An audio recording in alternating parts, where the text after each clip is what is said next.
This comes as a result of the trip to Mexico and border use of life.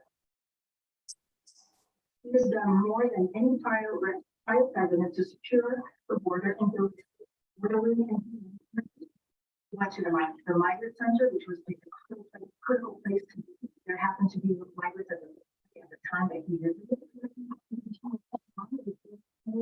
Republicans to actually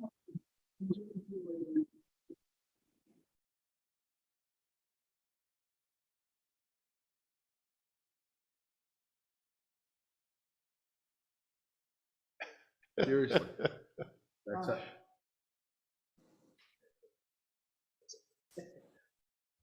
That's not good. I'm a giant. Tallest one of this town.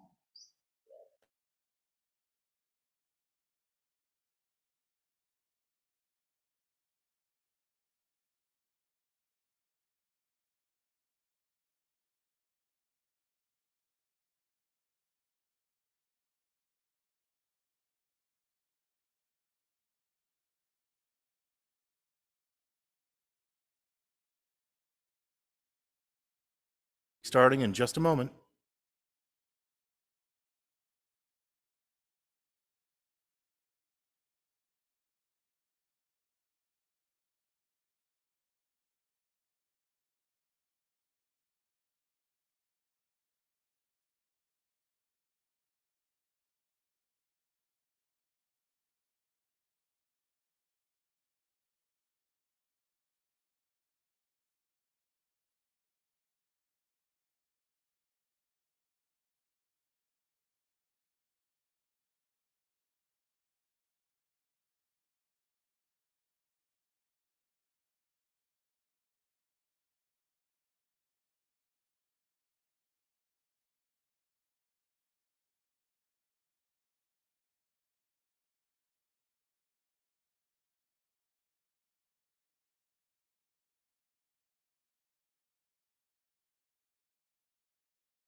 Okay. You're on. Please mute.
Yeah, but there goes.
Who's all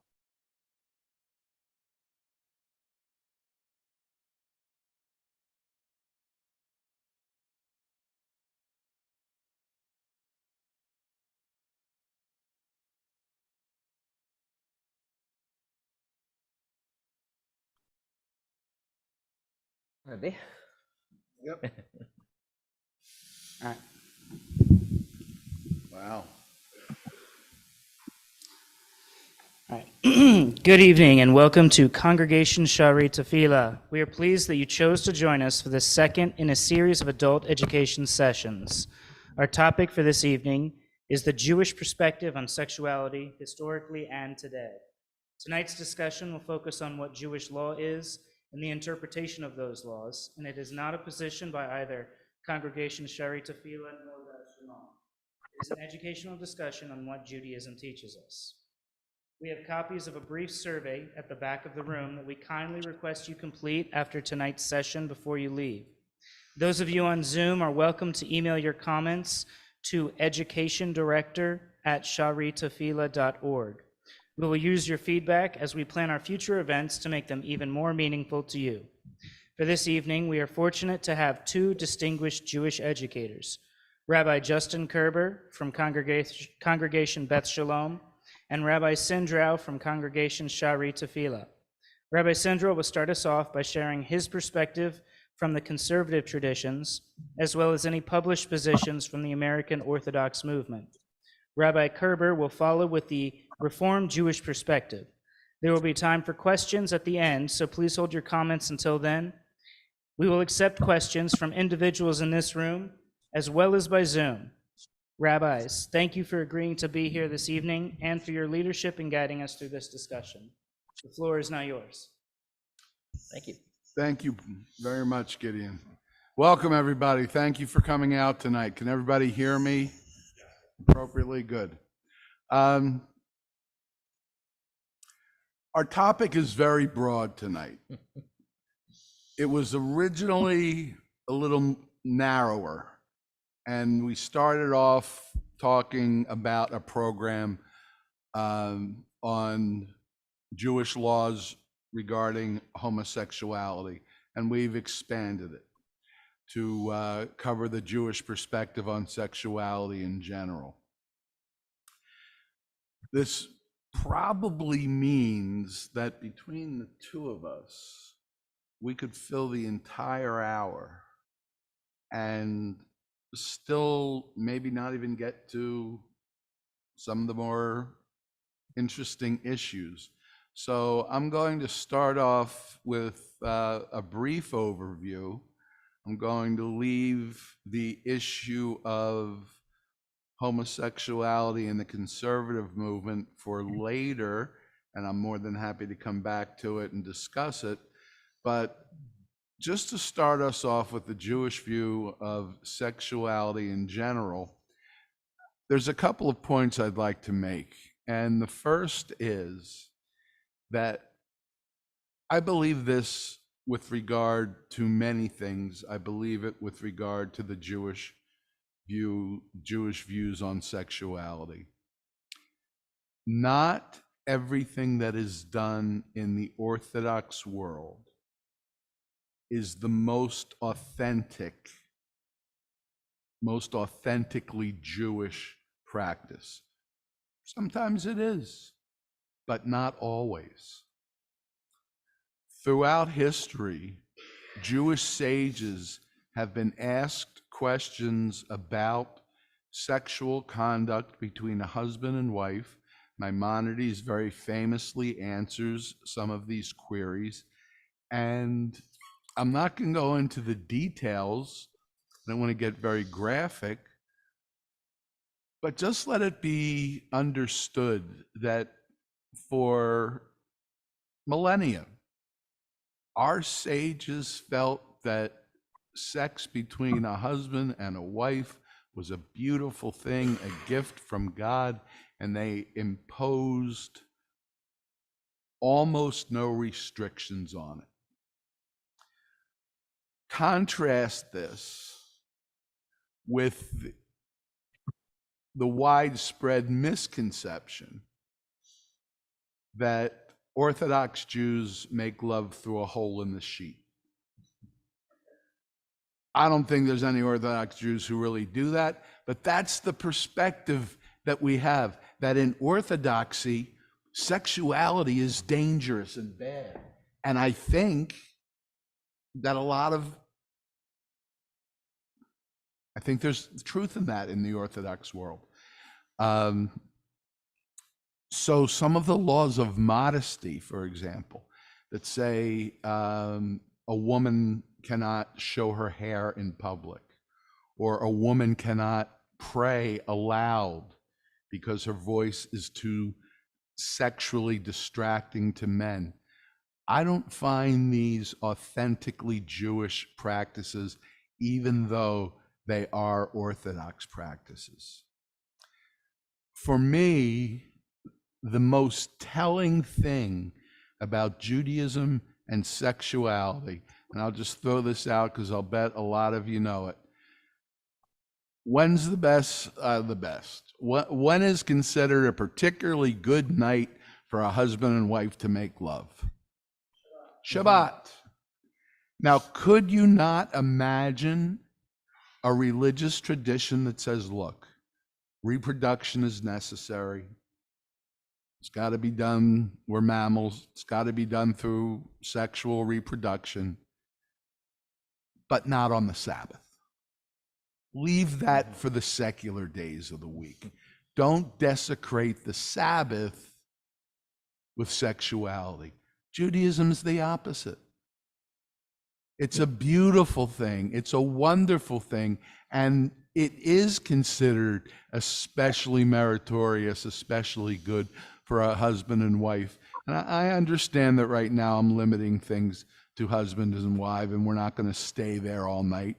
But for them to make love on Shabbat is considered a double mitzvah by many people. And that, I think, is very telling.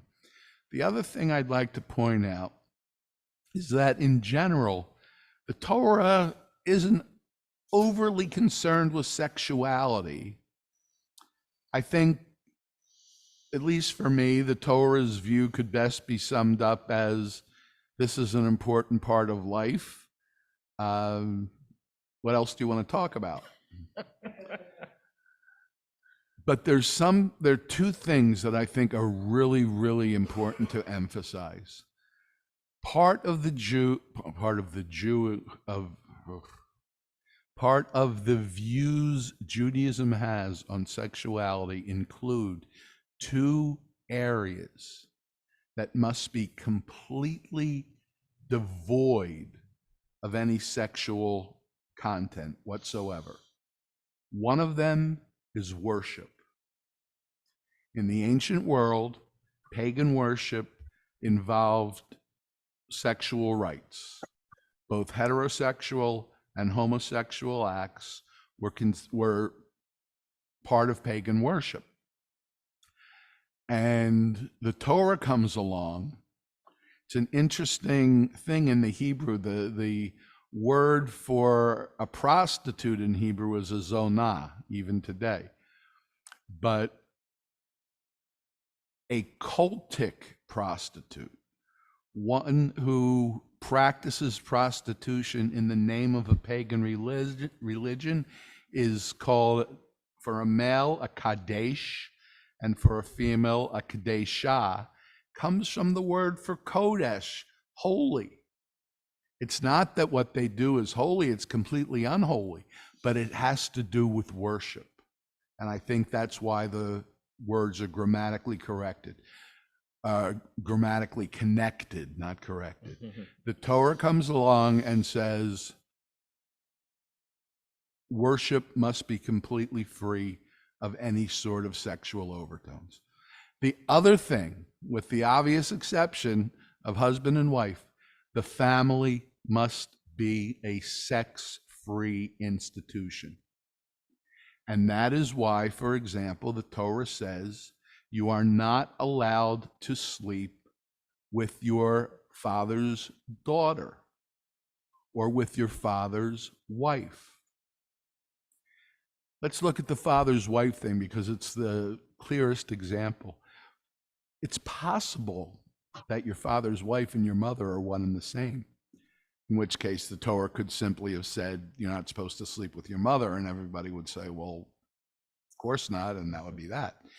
But when it says you cannot sleep with your father's wife, it removes the element of blood.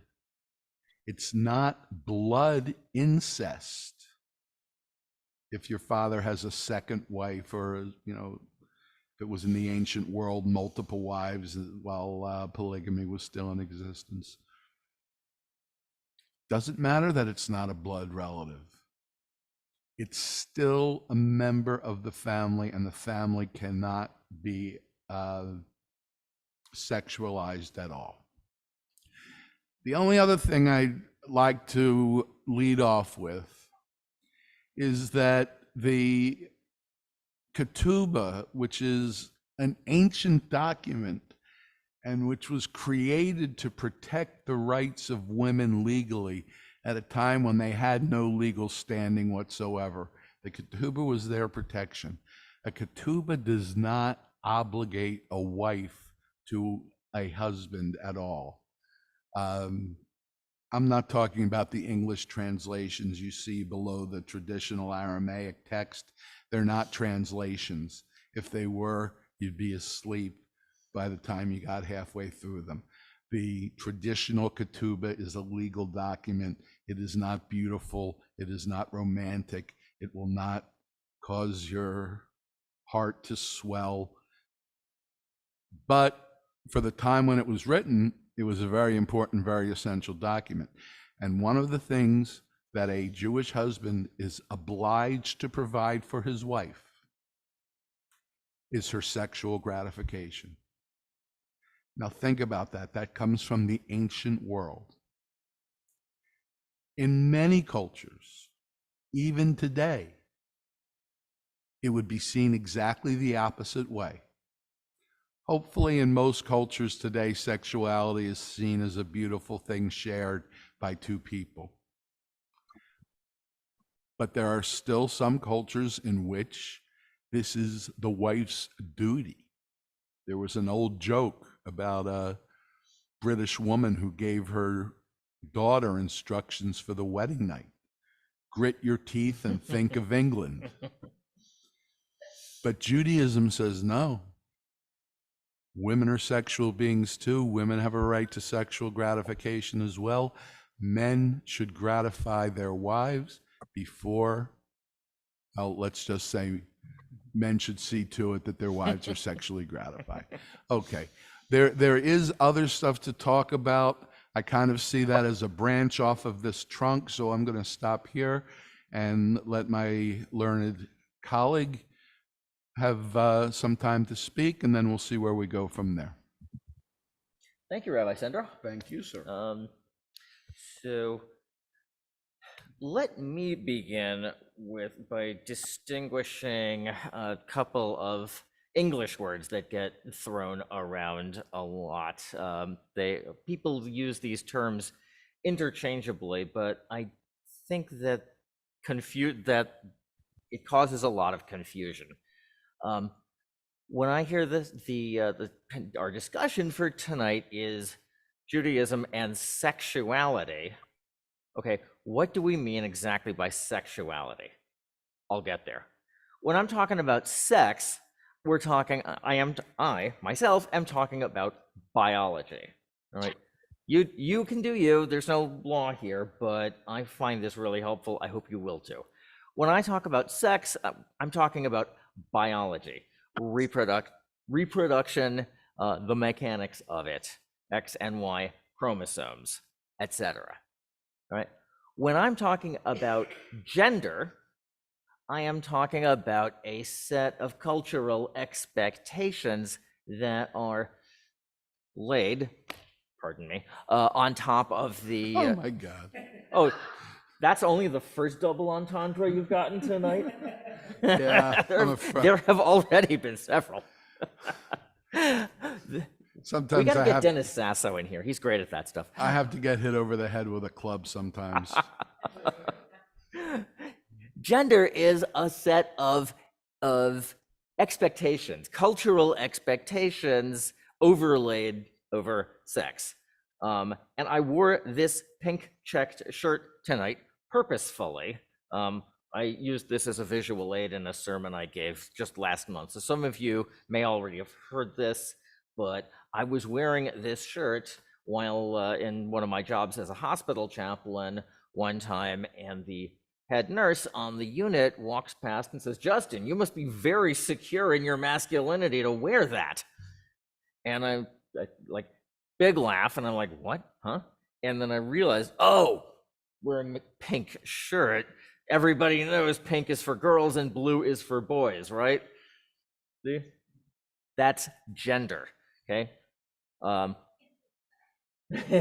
I was in a play in college. I was walked out on stage wearing lipstick and tights and a garment that looked like a dress. I was in a Shakespeare play. It was perfectly appropriate. But if I had I went to college in New York, if I had just remained in my costume, walked onto the subway, and gone somewhere else, well, it's New York, I probably would have been okay, but depending on where I went dressed like that, I might be risking a physical beating or worse, because the rules of gender are generally unwritten and generally unspoken, but generally understood, and you can cross them at your own risk. Just because they're imaginary doesn't mean they aren't real. Okay? So far, so good? All right. That's sex, that's gender. So what's sexuality? Well, Rabbi Sandra said it, right? We're mammals. Sex is natural. Then again, eating is natural too, right? But usually, I don't know about you all, but when I eat, usually I'm fully dressed. I'm sitting on a chair with a table in front of me, using it with my food on a plate, using a knife and fork. I'll even cut my food with the knife, put both of them down gently, then I'll pick up the fork using my right hand, use that to pick up a piece of food, put that in my mouth. Is any of that natural? No, that's cultural, that's artificial, that is entirely a set of behaviors that we've made up for ourselves. Okay, so what's my point? When I think of sexuality, I'm talking about the table manners of sex. Okay? All right. So where was I going with all of that? Judaism and sexuality. What does Judaism have to say about these table manners? That's what I'm trying to get at.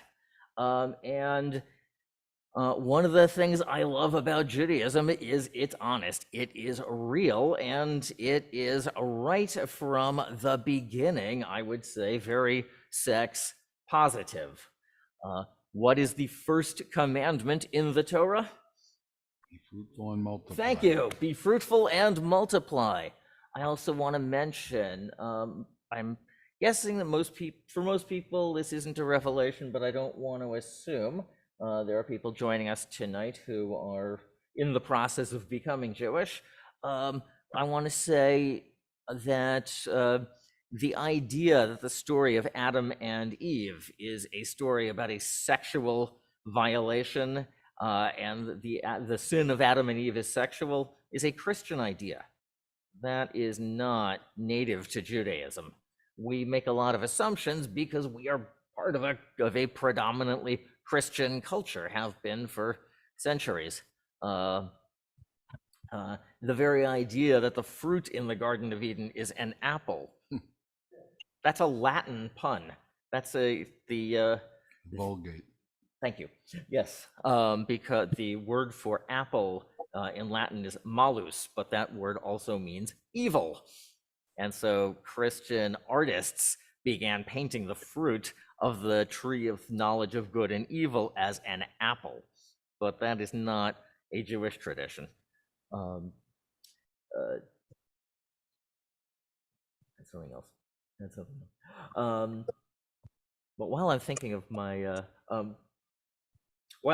of it, just to fast forward a little bit, I want to invite you all, if you haven't already used the online Jewish library, safaria.org, please do, I could put it in the chat if you want. Go to safaria.org, browse around, go to the section called Musar, which is a term for a genre of Jewish literature about ethics, ethical behavior.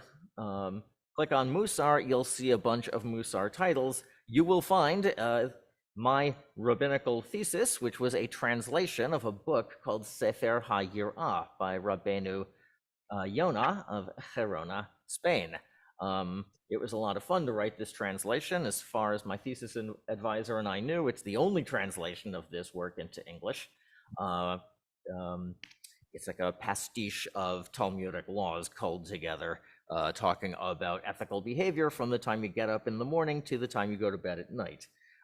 One of the interesting things about this book, as I translated it, was it's full of ideas about gender, and it is very direct and very earthy. It has pretty graphic descriptions of how a male individual, because that's who its audience was, should use the bathroom. There is a whole bit in it about not using the law to be a scoundrel. It actually says if you see a drowning naked woman, you shouldn't be so modest that you won't rescue her. It actually feels the need to say this. Matter of fact, I found a couple of editions of this work, modern published ones, that were they were probably, it's safe to say, aimed at a very stringently Orthodox audience. They actually edited out the word naked. Says something about contemporary Jewish attitudes about sex and sexuality as well as medieval ones. Kind of makes my point about just because something happens in the Orthodox world doesn't make it the most authentic Jewish thing. Right, yes. We're allowed to say the word naked. It's not a dirty word. And you know what? For that matter, the word authentic isn't a synonym for good, okay? Slavery was an authentic feature of the American South, but I wouldn't want to bring it back. Foot binding was an authentic Chinese practice, but I think the world is better off without it. And so, yeah, segueing to some modern attitudes of Judaism on sexuality. That I think brings us to Reform Judaism. Not necessarily the most authentic, but that's not our goal. Our goal is to grow, change, evolve, apply Jewish values to the world that we're living in. I was a little surprised actually to realize that a very early innovation of Reform Judaism, and I think this is a time when it was still becoming what we now know as Reform Judaism. In 1869, in Philadelphia, a convention of rabbis declared that, I have it right here, darn it, don't tell me I lost it.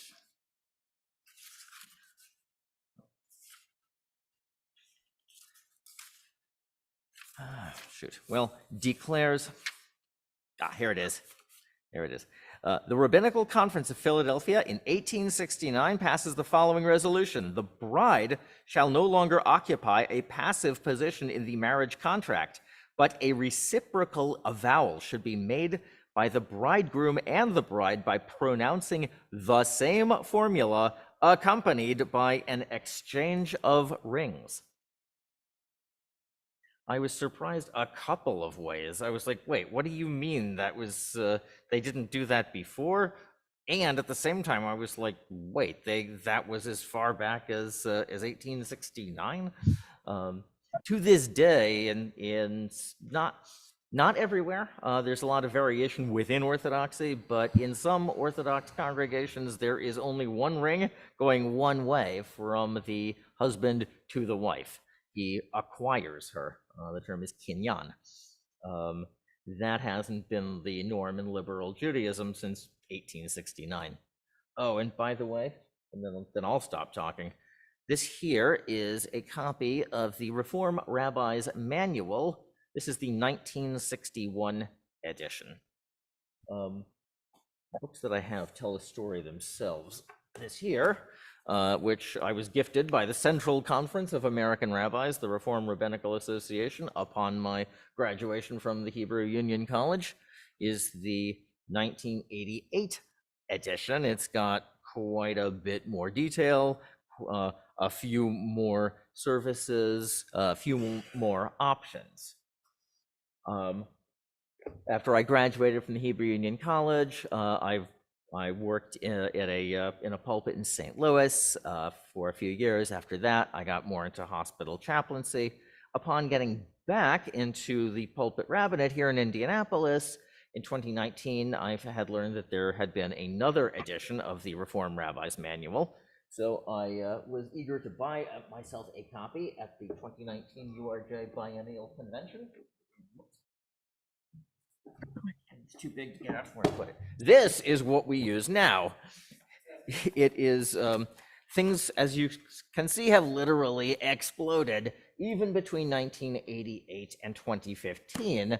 This book has, for example, wedding ceremonies, several different versions, but also options for a marriage between two men, and options for a marriage between two women, and so on and so forth. Things have changed quite a bit. Maybe we should see if there are any questions at this point. But I don't see any. Some of them, we have a lot more people on Zoom tonight than we do in person. We've got Do we really? We've got like 15 people watching us on Zoom. Okay. Okay. Thank you for both of those introductions. And Rabbi Justin, that was an excellent analogy used for sexuality, Thank you. table setting. But between both of you at this far, I've heard nothing about what it really is. What are those cultural norms that are acceptable or unacceptable, that are probably okay for discussing in a public arena? Thank you. Okay. You got any specific questions? Well, not really, but I mean, you've covered already the fact that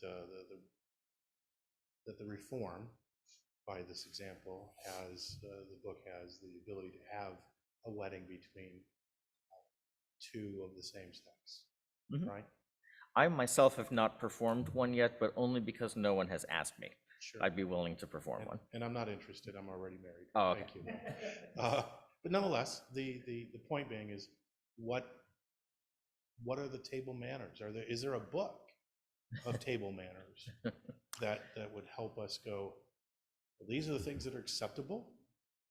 There's obviously a range of table manners that are out there. I just don't know what is acceptable. I know culturally, in essence, what's more acceptable than others, but I don't know what we think is, or what we may have documented, what we might have. I mean, you've alluded to the fact, both of you said, that the Jewish faith is very open, I guess, culturally, table manners, but nothing specific has been said. So I'm not interested in getting into a absolute nitpicky thing, but obviously if we can marry women to women, men to men, there's certain things that are going to go on there that aren't going to go on between a man and a woman, right? So, but is there other things that would need to be expressed? There was actually a movie, I think it was called A Stranger Among Us. It was about a murder in a Hasidic or an ultra-Orthodox, I don't, not every ultra-Orthodox Jew is a Hasidic Jew. But there was a murder in an ultra-Orthodox community in New York, and a detective went undercover to try to investigate this murder. One of the subplots is she falls in love with this brilliant student who's supposed to be studying Talmud, but he never studies Talmud. He always has a volume of Talmud open in front of him, and then hidden in his volume of Talmud is what he called Kabbalah. And everybody was into Kabbalah at the time. When I say everybody, I mean Roseanne Barr was into Kabbalah. What's her name? The blonde, but not Debbie Harry. Madonna was into Kabbalah. Everybody was into Kabbalah.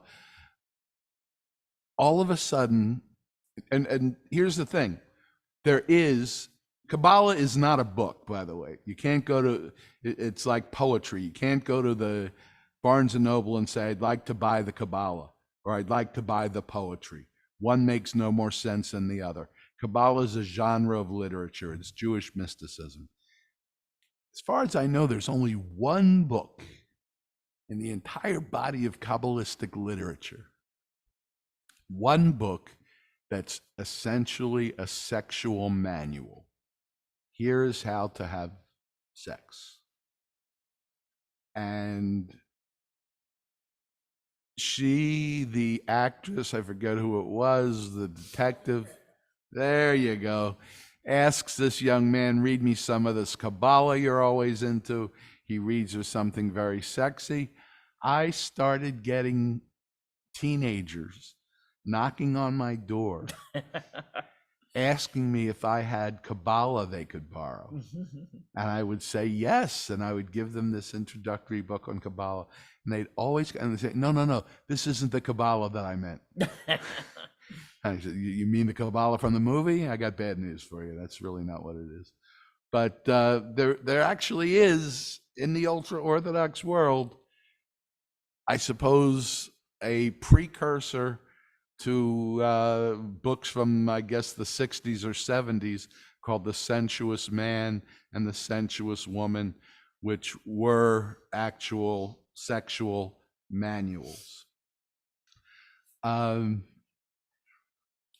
What comes to mind, Corey, as a major issue in traditional Jewish law is the destruction, this is what it's called in Hebrew, the destruction of seed meaning semen. We know the story of Onan, who withdrew, he committed, I don't know if committed is the right verb, but he committed coitus interruptus when he was supposed to be impregnating his sister-in-law. He dies because he spills his seed on the ground, in the words of the Torah. Destruction of sperm is an issue in Jewish law. So one of the table manners of traditional Judaism is that sperm should end up where biologically it can do the most good. I think that was a pretty good turn of phrase.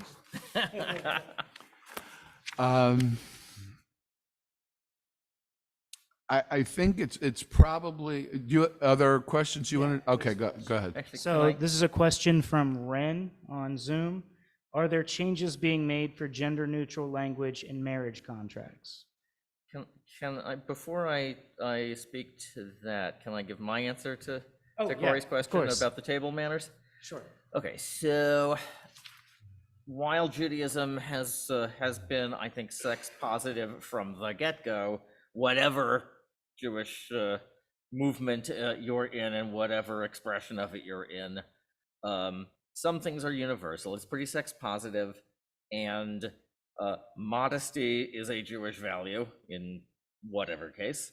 And marriage has long been actually held up as the ideal environment for the ideal context for sex. All right, that's, I think, a table manner. I'm holding here, this is a responsum, a rabbinical ruling to a question on same-sex marriage. This was issued in 2014, so it's quite recent. It overrules a couple of earlier, and not that much earlier, reform responsa that had not permitted same-sex marriage. But one of the questions asked is, can we call a same-sex marriage by the same term that we call a traditional, a heterosexual marriage, kiddushin? And what they answer is, yes, we can. The responsa committee says that what are the salient and defining values of this institution of kiddushin? The commitment of two Jews to establish a Jewish home together, the commitment to support and nurture one another physically, financially, emotionally, psychologically, and spiritually. Their commitment, should their union be blessed with children, to raise those children together as Jews. So there's a lot of table manners in there. Sex is good for itself, but it's also for fulfilling the commandment Peru Uravu.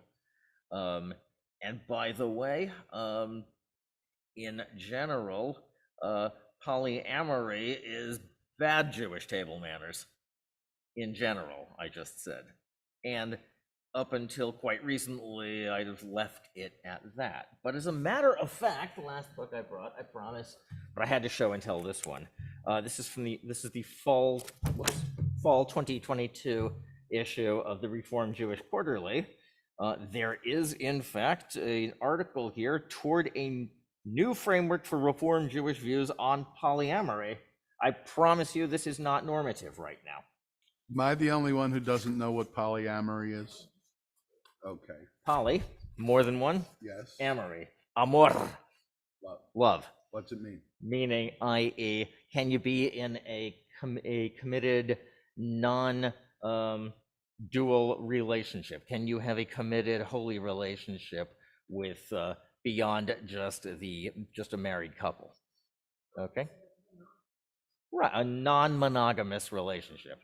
Okay, trying to look, and I want to be fair to this, so I'm trying to find the author's definition here. Well, she writes, our wedding would not perpetuate stereotypes about the roles of wife or husband. It would not shame divorce, singlehood, or consensual non-monogamy, CNM. Okay? It would not bind us to narrow definitions of loyalty or fidelity, but allow each of us to grow as individuals and tend to one another responsibly as a family unit.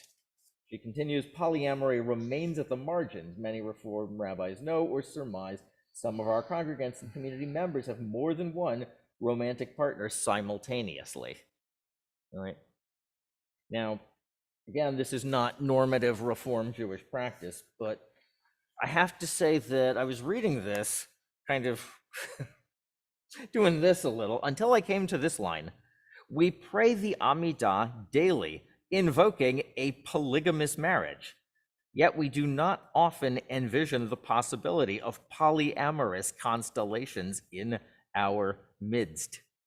One anonymous polyamorous spiritual leader argues we have identities that have no narratives, and that is exhausting. There you go. Yeah. Interesting. So you have questions, Gideon? Yes, I can get this iPad to Ren had in fact, my chat. oh, wow, the chat is really blowing up, isn't it? Yes. All right, so the first question was, are there changes being made for gender-neutral language in marriage contracts? Oh, that's easy. Yeah. That's been going on since, since, for one thing, in the 1890s, the Reform movement made the decision that civil law, which permits civil divorce, is would be good enough as a matter of Jewish law as well, at least for the Reform movement, that a civil divorce would be sufficient. Ever since Reform Judaism has allowed for a lot of different variations on the traditional marriage contract. I might mention that my wife and I signed a traditional ketubah, in which I declare to pay her father the bride price of 200 shekels of silver in case something happens to me. I was going to literally pay the bride price. I can't actually remember if I ever got around to it. Yours is in shekels, because mine's in zuzi. Oh, yeah, okay, Zeus. Yeah, that is. I would like to answer that question because my answer is the exact opposite of my colleague. Please. Whose question is this? That's a question from Ren. Ren, I'm going to answer exactly what you asked, and then I'm going to go on to, I think, what you're getting at. It's not possible for a ketubah, a marriage document, to be written in gender-neutral language, because there is no such thing in Hebrew as a gender-neutral word. Every word in the language is either masculine or feminine. There is no it, there is no non-gender word.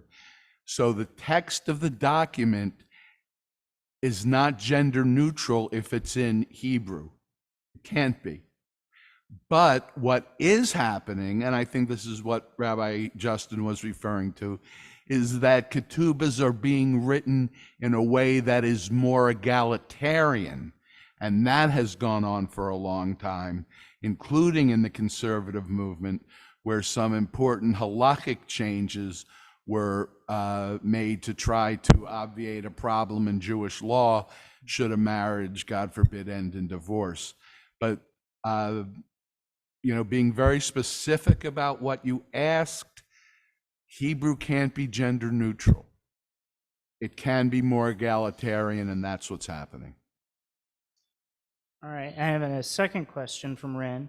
If coitus interruptus is a bad thing, what does that mean for folks that are infertile for any reason? So for context, the biblical story of Onan has to do with an institution described in the Bible as, the English word for it is levirate marriage. In the ancient world, please spot me if I get this wrong, it's complicated. You're right on.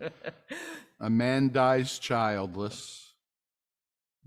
So obviously it's his brother's legal obligation to impregnate his brother's widow so that the child would count as the late brother's child. That's levirate marriage. A levir refers to the brother-in-law who's supposed to do this. So apparently, even in biblical times, there was a certain amount of ewe factor going on, because Onan doesn't want to do this, apparently, doesn't want to complete his duty of levirate marriage. He doesn't seem to mind starting his duty. It's the conclusion that seems to be problematic. Right. Well, so it's not coitus interruptus necessarily that is problematic, at least not in that story. There is, I guess that's another table manner, that one isn't supposed to waste one's seed. Matter of fact, however, no less an authority than the Baal Shem Tov told his followers essentially not to worry about it. And it's pretty clear that certainly a married couple, certainly committed partners have a right to pleasurable sex, not just sex for procreation. Does that help? I think it does. My answer, Ren, is that the traditional Jewish obsession with not destroying semen, not destroying your, or spilling your seed or wasting your seed. We don't pay attention to it today, because think about what it would mean. It would mean, for example, and now we have to get down into the trenches a little bit, means we should be teaching boys that it's wrong to masturbate.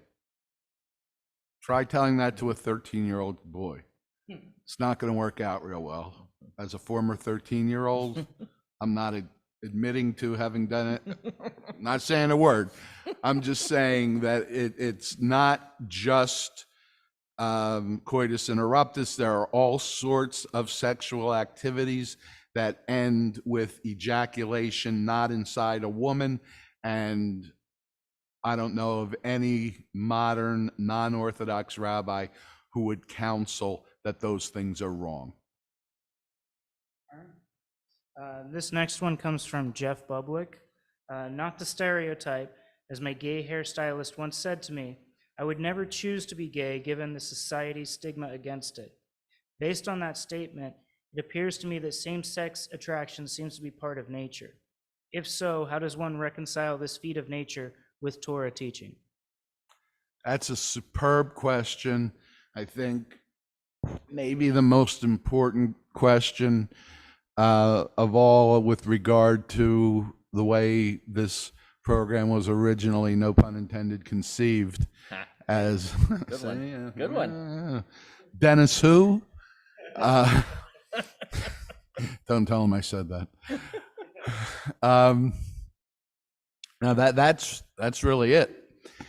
And for many, I'm going to give the conservative answer, and I'm going to ask everyone, especially if you're online, please bear with me. Please don't shut me down right at the very beginning, because you're not going to like the very beginning, but it's not where we end up. Conservative Judaism was no different from Orthodoxy in its outright condemnation of homosexuality.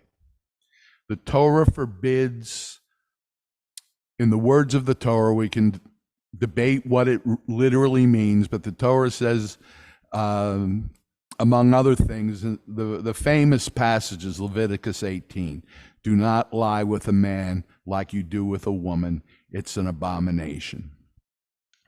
And the conservative movement's position was, we do not ordain rabbis who do not follow Jewish law.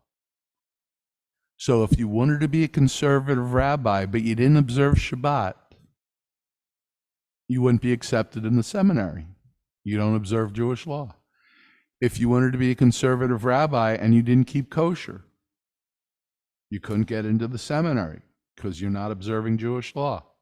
If you were an openly gay Jew, you could not get into the seminary. Not get in the seminary. Or the cemetery. Well, I don't know about that. But certainly you couldn't get in the seminary because you were not observing Jewish law. In 1994, one of the greatest experts in Jewish law in the conservative movement was asked to write a paper about the ordination of openly gay rabbis. And now this was actually 92. In 92, he wrote a very scholarly and a compassionate paper, but it did come down saying this is against Jewish law and it cannot be accepted. This was revisited in 1994, and the same rabbi, Rabbi Joel Roth, was asked to write another paper, and he did, essentially reaffirming everything he had said in the 1992 paper. Now we get to 2006. And this is where I have to explain to you some of the schizophrenia of conservative Judaism. We have a committee in the conservative movement called the Committee for Jewish Law and Standards. It's 25 rabbis. Someone submits a question to the committee, can women be counted in a minyan, for example? Rabbis write answers to this question and submit them to the committee. The committee votes on the answers. Remember, there's 25 rabbis on the committee. You only need 7 votes for a paper to pass. So when the conservative movement asked, can women be counted in a minyan? One rabbi said no, and he got 7 votes. And one rabbi said yes, and he got 7 votes. And that's why there's so many jokes about the conservative movement. You know, enough said about that. 2006, Rabbi Roth writes another paper reaffirming everything he had said in his previous 2 papers. So he is saying conservative Judaism does not accept gay rabbis, does not perform gay marriages. Nothing's changed. He got 13 votes for that paper, 13 out of 25. A committee of 3 other rabbis wrote a paper concluding the exact opposite, saying that the book of Leviticus forbids one specific act. And as long as you're not doing that one specific act, you can be a gay conservative rabbi, we can do same-sex marriages, essentially everything that I think most non-Orthodox Jews would kind of expect today. That paper passed with 13 votes. Now, do you see? Somebody was listening. There's only 25 rabbis on the committee. A paper that said yes got 13, and a paper that said no got 13. 13 plus 13 is 26. One rabbi voted yes and no. I actually called him up. And I said, I just have to understand. And he said, you're right too? He had an answer. He said, I feel like my role on this committee is to evaluate the legal reasoning of the paper. And if the legal reasoning is sound, even if I disagree with the conclusion, I feel like I should vote for the paper. So it's a very interesting perspective. Do you mind if I ask one more question? Said, please. He said, do you do this all the time? Or is this just a position you took on this issue? And you know what the poor guy's answer was? This was my first vote on the committee. I'm a brand new member. I said, talk about trial by ordeal. Anyway, since 2006, the conservative movement has been where the reform movement is, ordaining openly gay rabbis, performing same-sex weddings. Like Rabbi Kerber, I have not yet been asked to do one, but at one point I did inform our board of directors because I hate the way this sounds. I really do. It sounds like some of my best friends are black or some of my best friends are Jews. But we had gay members of our synagogue. And one of them was a couple of women who were not yet married. One was going to convert and get married. And I said to the board, they're members of the synagogue. We can't have first-class members whose membership includes the right to have a wedding, and second-class members, sorry, you don't get to have a wedding. So when she finishes her conversion and they want their wedding, that'll be the first time I do a same-sex wedding. She didn't finish her conversion. They didn't stay in this area. It never did happen. But the conservative movement has evolved, and now we debate issues not like can 2 men marry one another or 2 women marry one another, but as Rabbi Kerber, Rabbi Justin brought up, is it kiddushin? And there are it's a conversation. It's an ongoing conversation. But what I really want to make sure is clear to everyone is that the movement has evolved more slowly than the reform movement, certainly more slowly than the Reconstructionist movement, but we do evolve. We evolve in a more controlled and deliberate manner, but that's where we are today. And I think it's very important that people understand that's where we are today. And if I may, I'll be quick so we can get to some more questions, but I think if I understood the spirit of Jeff's question, I want to point out that just at the foundational level in biblical Judaism, there's a lot there that nobody talks about. Another assumption that is projected by most people is that the sin of Sodom in the book of Genesis has to do with homosexual rape. But take a look at Ezekiel chapter 16, verse 49, which makes it clear what the sin of Sodom is. It has to do with being ungenerous to strangers. Take a look at the relationship between David and Jonathan in the book of 1 Samuel. Matter of fact, I think I printed it out. It's worth reading. Yes. The conclusion of this poignant story. David flung himself face down on the ground and bowed low 3 times before Jonathan. They kissed each other and wept together. David wept the longer. Jonathan said to David, "Go in peace, for we too have sworn to each other in the name of the Lord. May the Lord be witness between you and me, between your offspring and mine forever." There's no way the Bible didn't know about same-sex love. There's no way that these people weren't wrestling with some of these same issues. There's one other thing, Jeff, I forgot to mention, but it's the key to your answer, the answer to your question. Why did the conservative movement change the way it did? The answer is that at one point when Rabbi Roth was writing his papers, there was at least an assumption by some that homosexuality is a choice.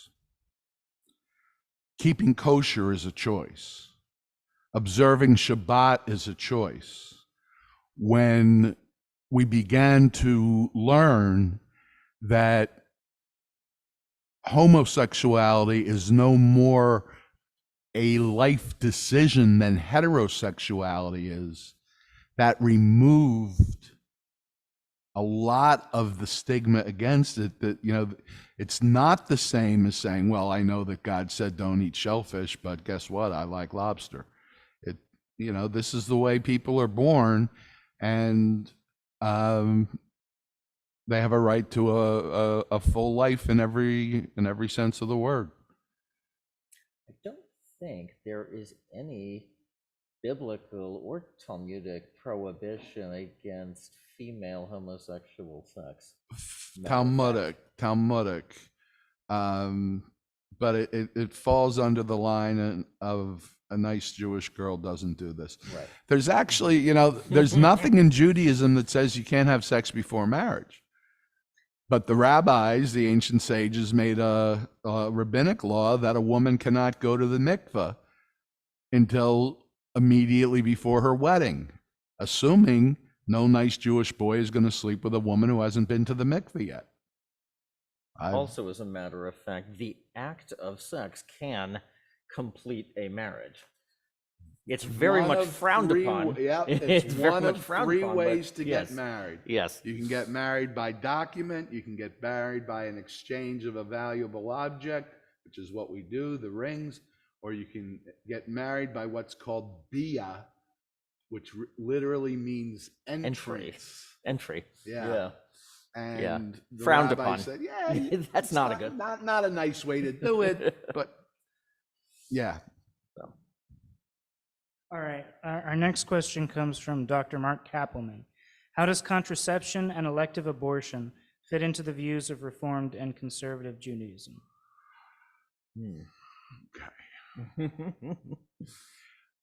If you want to be very strict, Mark, the strict answer is there would be certain forms of contraception that are ideal, such as the pill, which does not interfere with the sperm whatsoever, and less ideal methods such as condoms, or using a diaphragm with a spermicidal jelly, which does result in the killing of sperm. But again, that's really not an issue for most modern non-Orthodox Jews. So I see no real issue with contraception. The abortion question is a little more complicated. We may see this very differently, but my bottom line is this. Judaism says that until the head has emerged from the birth canal, the mother's life takes priority over the life of the unborn baby, and abortion can and should be done when necessary to save the life of the mother. Over time, that definition is relaxed a little more and a little more and a little more. We went from saving life to preserving health, to mental health. And I'm not saying that these aren't legitimate. I am saying they're topics that require serious discussion, because we're talking about nascent human life. So that's the traditional Jewish view of abortion. It's done to save the life of the mother. Other than that, traditional Jewish law does not favor abortion. Yeah, I feel like we discussed abortion in some detail at our last panel, so I'm gonna. Oh, I guess we did, didn't we? So I'm going to stick to the contraception end of that question, and for one thing, if we take nothing else from tonight, can we all understand that it is Reform Judaism? It's not reformed, okay? All right. It is a process. It is a present tense thing. All right. Thank you. That being said, I am. It makes me proud to be a member of a rabbinical association that declared in 1927 that a married couple should have every right to use contraception for family planning purposes, and that there was and is no violation of Jewish law and practice by doing so. What they were getting at was a declaration that Reform made even earlier in 1885, that there's no contradiction between Jewish law and values and modern science, because that ultimately is what Reform Judaism is all about: modernity. In fact, that's what all Jewish movements are. Ultimately, they are all different responses to modernity. Those of us who welcome it and see it as a blessing and come at it with open arms fall on the Reform end of the spectrum.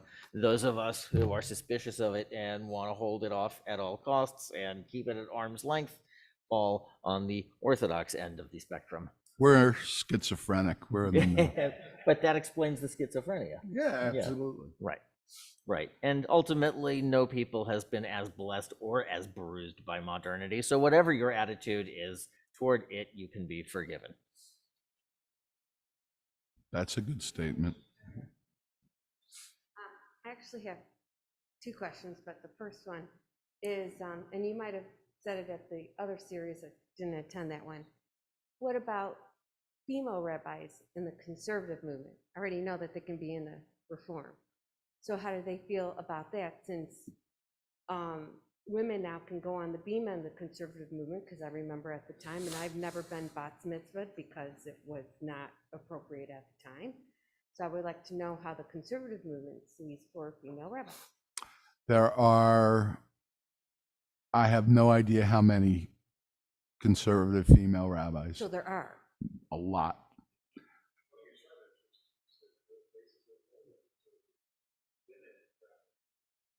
Oh, I think I said that was in a meeting, Corey, yeah. About 70% of the current class at JTS is female. And when did that occur? You don't mind me asking, where female rabbis in the conservative movement? 85? I was going to say 86, so we're definitely in the ballpark. Okay. Yeah, Amy Eilberg was the first conservative female rabbi. A bigger deal in Jewish law is female cantors. That's true, I forgot to, okay, thank you. And we have female cantors. And when did that start?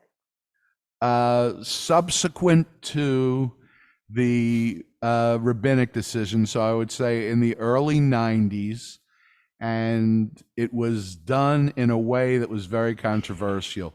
It was done by a stroke of the pen of the chancellor, as opposed to going through the Committee on Jewish Law and Standards. But we do have female cantors in the conservative movement now, and female rabbis. May I? So, yeah, do you want to add to that? Couple of facts everybody should know. Yeah. Most people think that Sally Presand was the first woman rabbi. She was ordained at the Hebrew Union College in 1977. She turned up at my ordination. I was all excited to meet her. But after the fall of the Soviet Union and the opening of Soviet archives, the world learned that a woman, I don't know how to pronounce her name in German, but it looks like Regina Jonas, a woman was ordained in Germany, got her smicha in the 1930s, and tragically died in the camps and was unknown until the Soviet archives were. And what type were of open. rabbi was she?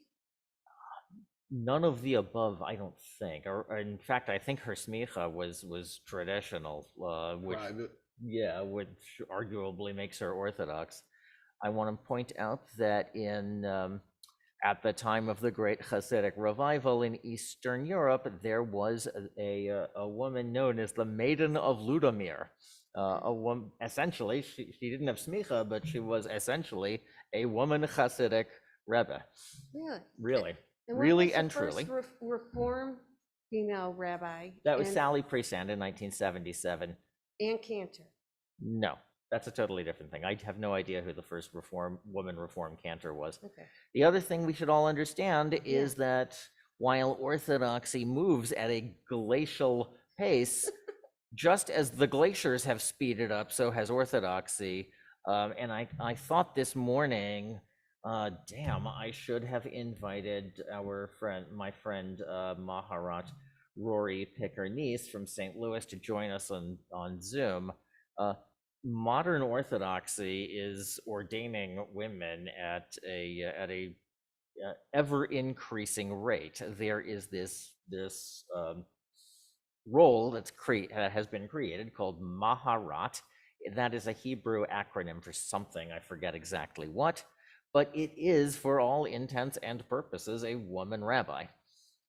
What do you think? And- I know I'm asking additional questions, Yeah. but it's more questions go in my mind as you're talking. What do you think is occurring that to get these women to, that they feel comfortable to be able to, even on the Orthodox level, to become rabbis or let's say cantors? In the modern Orthodox world, I've been saying for years that they will have to come up with something. It won't be the word rabbi, but they'll have to come up with something for all these very, very learned Orthodox women, some of whom have gone through Yeshiva University's rabbinic program and completed it successfully. When I spent my year in Israel, I went to Pardes in Jerusalem. the best Talmud teacher I ever had was a very Orthodox Jewish woman. The reason, my understanding, I'm not an Orthodox rabbi, obviously, but my understanding is the reason that there are no, or there have not been, Orthodox rabbis who are female is because rabbis have to act as a witness many times. And the Talmud says a woman cannot serve as a witness because a woman doesn't have the intellectual capability to be a reliable witness. Now, that is over 1,500 years old. We don't believe that today. I don't think anybody believes that today. And that's why we're starting to see, even in Orthodoxy, recognition of scholarship by women on the rabbinic level. So they never heard the phrase behind every successful man is a woman? It's also true that modern Orthodoxy, that wing of Orthodoxy that gets as close to modernity as it's going to allow itself to, Yossi Klein Halevi says that Orthodoxy is its approach to modernity is like its approach to coeducation in day schools. Put the boys and the girls like right next to each other and hope that neither notices the other. Yeah, because that never happens. Exactly. Mhm. But modern Orthodoxy has for years now been boasting of its revolution in Torah learning for girls and for women, and this is the natural result. Okay. That's what's driving it. So you talked earlier, I want to go back to, you mentioned about that a husband passed away, but his brother is still around, but the husband passed away, but they didn't have seed yet. Did I understand that? If a married man dies before he and his wife have children, it's his brother's biblical duty to impregnate his brother's widow, so that her children will be effectively the children of his late brother. I also heard that, let's say the husband passed away and they already had children, and then his younger brother is not married. It's his responsibility to then marry his sister-in-law to continue the line and help take care of those children. Is that correct or incorrect? I've never heard of it.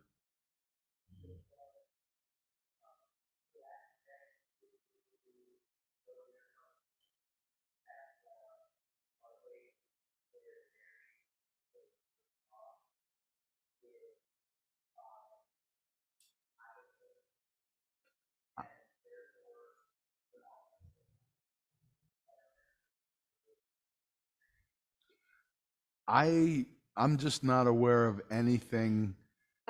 Before you answer, Rabbi, you said something that I missed to tell you. So this is a true story that, because I'm first generation American and my father's family was very Orthodox. So my father had an uncle that, let me put that. My father had an uncle that passed away and had 3 children. My uncle had a younger brother, and then he married his brother's wife, and they had more kids because my dad's from that marriage. But what I didn't add, and I want to put it in there, they were married by Jewish law, but not by the country. But then, or is it the other way around? But then they were married by Jewish law and by the country that they were in. So there was like, it wasn't recognized. So the children, the first 3 children had the mother's maiden name, but the other children had the father's name, if that makes sense. I'm trying to remember the whole story because it was told to me a long time ago. So Have you ever heard of anything like that? No? Okay. So maybe it was just them. So, but that's what I had learned even when I was in religious school, but I may have it a little off in And the teaching. I don't think Yeah. either of us are prepared to sit up here and claim that we've heard everything there is to hear about Judaism, so. And I want to, like, levirate marriage hasn't been practiced in modern times. In decades, More 50 than that. years, longer. More yeah. than that. Although I had an Orthodox aunt who was in this exact situation, and she did not marry her late husband's brother, but the Torah describes a ceremony called chalitza. Yeah. I was going to bring this up if you didn't. Good. Yeah, Okay. so Yes. it's something, okay. And they did perform this chalitza ceremony to obviate the need to marry the brother-in-law.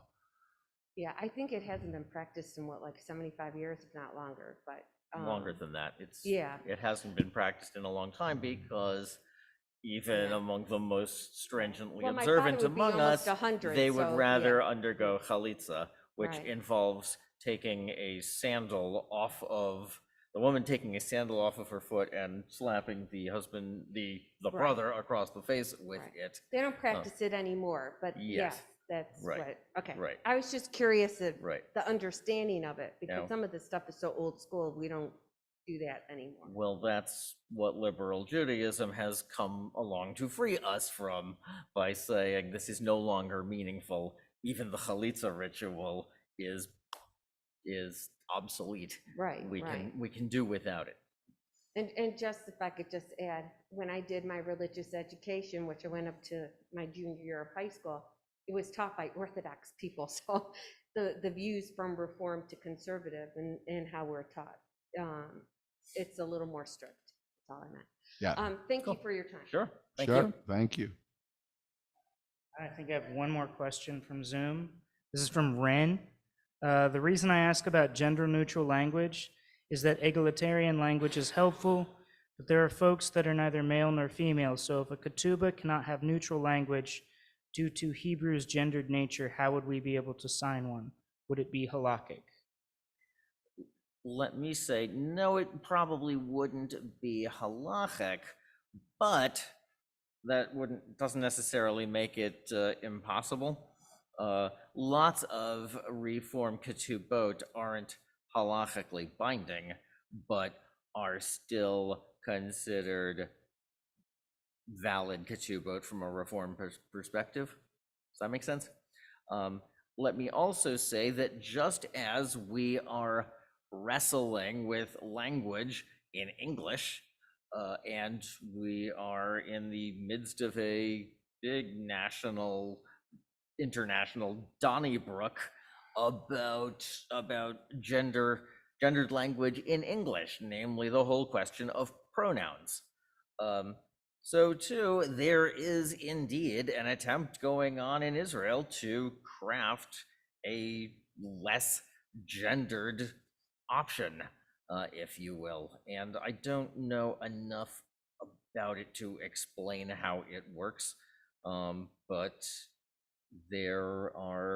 I don't think anybody is making up new letters, but I have seen interesting ways of writing letters that could be taken as either or. That's interesting. Yeah, and it's just as controversial there as it is here. I want to make the point, though, that I said to Rabbi Sendro before we started our session, it's a little tricky for me to use they, them pronouns in a neuter manner to be either or, to be non-binary. But I'm getting used to it, and it's actually not that hard, and it's actually not that different. It occurs to me that somebody says to me, I asked my doctor, I will say, oh, what did they say? You see what I did there? I just used they as a singular non-gendered pronoun. Mm-hmm. See? Yep. And that's not unusual, and that's not unnatural, and that doesn't need to be a big political hot button. I grew up in the 70s with the word, the what would you call it, the honorific, the title Ms. As just that, it had to be explained to me once when I was learning about Mr. and Mrs. and Miss, that there was this thing, Ms., that could apply to a married female or an unmarried female. But either way, well, that had to be invented, and it caught on, and now it's entirely unremarkable. I suspect that all that is to say, Ren, that I think a really neutral, non-gendered ketubah is coming, and whether it is halachic will depend on who you ask and will depend on what your understanding of halacha is. And as I said, even in the Orthodox world, it does change. It just is a lot more suspicious of modernity, and it's a lot more protective of what its view of tradition, but it's possible. And I would like to add, Ren, that in the traditional ketubah, which the conservative movement has modified but still uses, the people getting married don't sign that part of the ketubah. Only the two witnesses sign the ketubah. Now, every modern ketubah with an English translation has a place for the bride, the groom, or two grooms, two brides, the rabbi, and the two witnesses. And the English language text is not a translation of the Aramaic above it, which, as I said before, would be really boring. And those are gender neutral and romantic and beautiful. And that is what you would actually be signing. So I don't know if that helps or not, but I just wanted to put that out in case it is helpful. And I think we have one more question from Annette Gross. When I got married in 1971, our ketubah had to be signed by two men.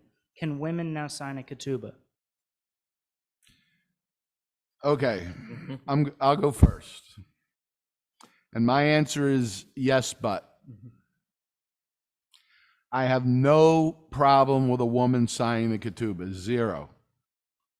But what I feel compelled to tell the couple being married is that in the Orthodox world, a woman signing the ketubah would be a red flag.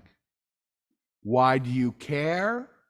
You probably don't, but let me just make you aware.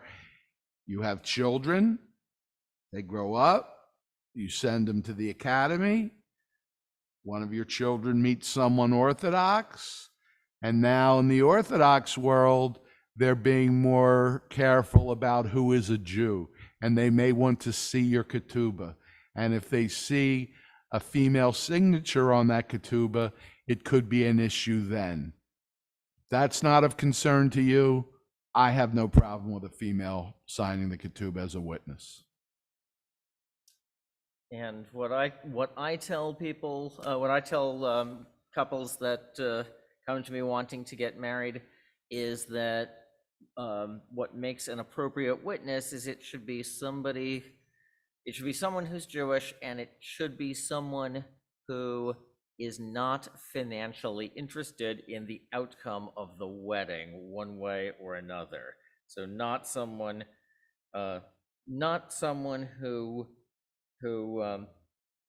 is related to either the bride or the groom. Choose a non-relative.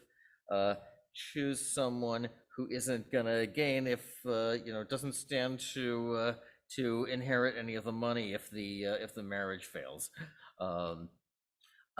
It's a valid point though, and I do try to make it clear to couples that, yeah, if you are thinking of having kids, if you are thinking there's any chance whatsoever that a kid might want to make aliyah, you might actually want to consider signing a second straight up traditional looking ketubah that is signed by two men.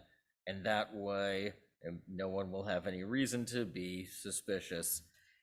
One thing we have not really gotten into much this evening is the attitude of the expressed positions of some of the coalition partners of the new Israeli government.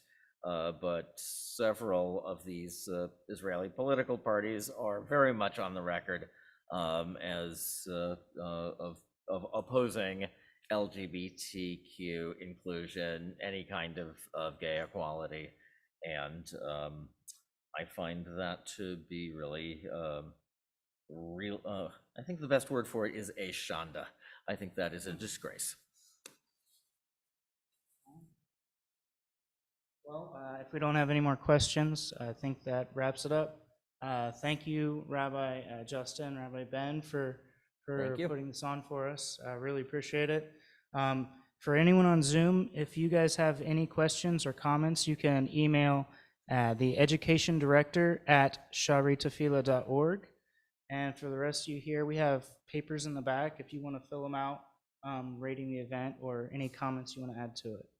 So thank you very much. Thank you for Thank you, coming, Gideon. everybody. Thank you. And thanks for all those great questions. Well done. You too. Thank you. Thank you. This is always fun. Yeah, it is. I like it. Do we have more of these? The I remember the originally we plan were was going to do to- 2, and then did we add more? The original plan was 4, and we said, let's do the first 2 and see how they go, and then we'll figure out what we want to, where we want to go from there. Okay. Because if we do want to have more of these, I was really mad at myself for not thinking of this earlier, but I bet you Rory would.